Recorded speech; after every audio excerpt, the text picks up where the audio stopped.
दिल्ली का ट्रैफिक, नाम सुनते ही जाम, हॉर्न और घंटों की बर्बादी, यही सब दिमाग में आता है ना। पर क्या हो अगर ये पूरी कहानी बदलने वाली हो?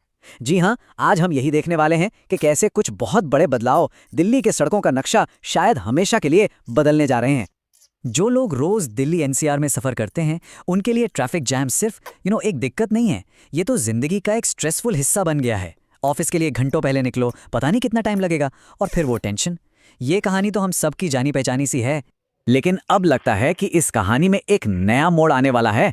होली के ठीक बाद एक बहुत बड़ी राहत मिलने की उम्मीद है, एक ऐसी राहत जो शायद रोज के सफर को हमेशा हमेशा के लिए बदल कर रख दे। और रुकिए, ये कोई एक राहत नहीं है, असल में तो दो बड़े तोहफे मिलने वाले हैं। जी हाँ, दो बड़े बड़े इंफ्रास्ट्रक्चर प्रोजेक्ट्स हैं जो लगभग तैयार हो चुके हैं, और ये वादा कर रहे हैं कि शहर और एनसीआर में आना जाना बहुत आसान हो जाएगा। तो चलिए सबसे पहले तोहफे की बात करते हैं। ये है डीएनडी मुंबई एक्सप्रेसवे लिंक।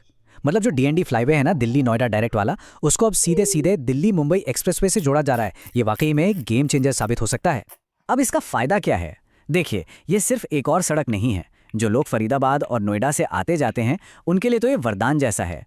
अब उन्हें शहर के भीड़-भाड़ वाले इलाकों में घुसने की जरूरत ही नहीं पड़ेगी। सीधे देश के सबसे बड़े एक्सप्रेसवे में से एक पर एंट्री मिल जाएगी। और ये कोई छोटा मोटा कनेक्टर नहीं है, ये पूरे 59 किलोमीटर लंबा है। 59 किलोमीटर्स। इससे अंदाजा लगा सकते हैं कि ये कितना बड़ा और जरूरी प्रोजेक्ट है, जिसमें कितना बड़ा इन्वेस्टमेंट और प्लानिंग लगी होगी।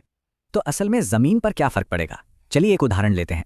फरीदाबाद से पलवल, ये सफर जो पहले घंटों का लंबा और थकाऊ हुआ करता था, अब सिर्फ 25 से 30 मिनट में पूरा हो जाएगा। बस सोचिए, जो लोग रोज सफर करते हैं, उनके लिए कितनी बड़ी राहत की बात है। तो ये तो हुई पहली राहत। अब चलते हैं दूसरे बड़े तोहफे की तरफ। ये है दिल्ली देहरादून एक्सप्रेसवे। ये एक बिल्कुल अलग रूट के लिए है, लेकिन उतना ही इंपॉर्टेंट है। ये एक्सप्रेसवे खास तौर पर उन लोगों के लिए है जो गाजियाबाद और लोनी की तरफ जाते हैं। पहले क्या होता था, शिव विहार या भोपुरा बॉर्डर से घूमकर जाना पड़ता था, जिसमें ट्रैफिक और टाइम दोनों बहुत लगते थे। पर अब मिलेगा एक सीधा, स्मूथ और तेज रास्ता। अच्छा, तो ये एक्सप्रेसवे आखिर जाता कहाँ से है? तो देखिए, इसकी शुरुआत होती है दिल्ली के अक्षरधाम से। फिर ये शास्त्री पार्क, खजूरी खास से होते हुए बागपत और शामली के रास्ते सीधा देहरादून पहुंचता है। मतलब इन सभी जगहों के बीच की कनेक्टिविटी एकदम बदल जाएगी। और इस प्रोजेक्ट का स्केल जबरदस्त है। इसकी कुल लागत है 12,000 करोड़ रुपए। जी, 12,000 करोड़ रुपए। ये इतना बड़ा इन्वेस्टमेंट साफ साफ दिखाता है कि इस पूरे एरिया में कनेक्टिविटी को बेहतर बनाना कितनी बड़ी प्रायोरिटी है। और जब हम कहते हैं कि ये एक 6 लेन एक्सप्रेसवे है, तो इसका मतलब क्या है? इसका मतलब है एक चौड़ी, एकदम मॉडर्न सड़क जो हाई स्पीड और आरामदायक सफर के लिए डिजाइन की गई है। ये सिर्फ एक सड़क नहीं, बल्कि ट्रांसपोर्टेशन का एक सुपर एडवांस्ड कॉरिडोर है। तो ये सब प्रोजेक्ट्स की बड़ी बड़ी बातें तो हो गईं, लेकिन असल सवाल, सबसे जरूरी सवाल तो ये है कि इससे आम आदमी की जिंदगी पर क्या असर पड़ेगा। चलिए अब इस पर बात करते हैं। देखिए, इसका सबसे बड़ा फायदा डबल है। एक तो सफर तेज होगा, जिससे कीमती समय बचेगा, और दूसरा, जब जाम में नहीं फंसेंगे तो गाड़ी का फ्यूल भी बचेगा। मतलब सीधा सीधा समय और पैसा दोनों की बचत।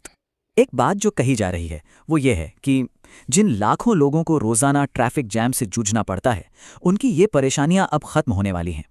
और ये बात उन लाखों लोगों के लिए एक बहुत बहुत बड़ा बदलाव है, जिनकी जिंदगी का एक बड़ा हिस्सा ट्रैफिक में ही निकल जाता है। तो पूरी कहानी का निचोड़ क्या है? होली से पहले रोज का वही जाम और वही सिरदर्द। होली के बाद 2 नए एक्सप्रेसवे और उम्मीद की एक नई किरण। इसका सीधा मतलब ये हो सकता है कि अगली बार जब होली पर घर जाने की प्लानिंग होगी, तो सफर शायद बहुत ही अलग और बहुत बेहतर होगा। और आखिर में एक सवाल तो बनता है, क्या इन बड़े अपग्रेड्स के साथ दिल्ली एनसीआर में सफर का भविष्य वाकई बदल जाएगा? इसका जवाब तो खैर वक्त ही देगा, लेकिन जो संकेत मिल रहे हैं वो यकीनन काफी अच्छे हैं।